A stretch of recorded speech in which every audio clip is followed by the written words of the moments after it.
Magandang gabi, Philippine Air Force. Narito ang magiging lagay at taya ng panahon ngayong gabi ng Sabado at sa mga susunod na araw.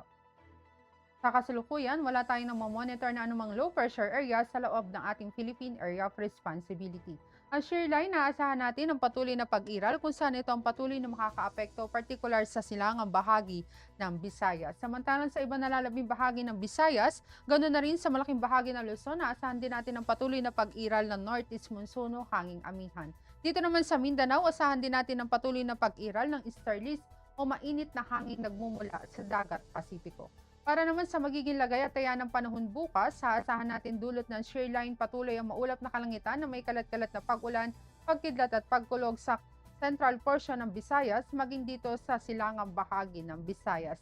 Samantalang dulot naman ng northeast monsoon o hanging amihan, aasahan natin ang patuloy na maulap na kalangitan na may mahihinang pag-ulan, particular yan dito sa Cagayan Valley, maging sa Apayao, sa Kalinga, sa Aurora at ganoon na rin sa Quezon. Sa Metro Manila at iba nalalabing bahagi ng Luzon, maging ng Visayas, aasahan naman natin ang bahagyang maulap hanggang sa maulap na kalangitan na may mga posibilidad na mahihinang pag-ulan.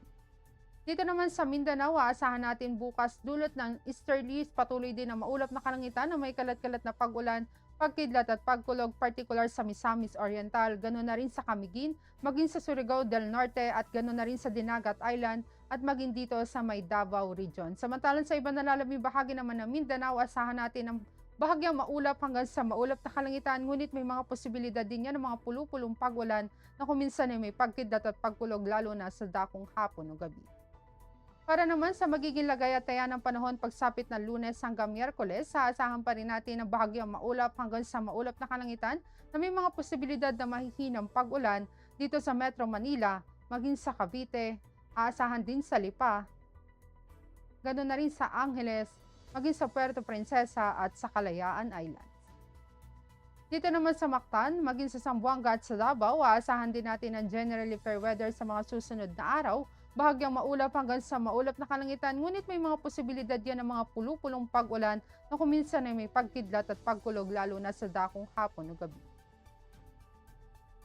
Para sa ating astronomical information, ang araw ay lumubog kanina sa ganap na 1817 at asahan naman natin sisikat bukas sa Metro Manila sa ganap na 0602.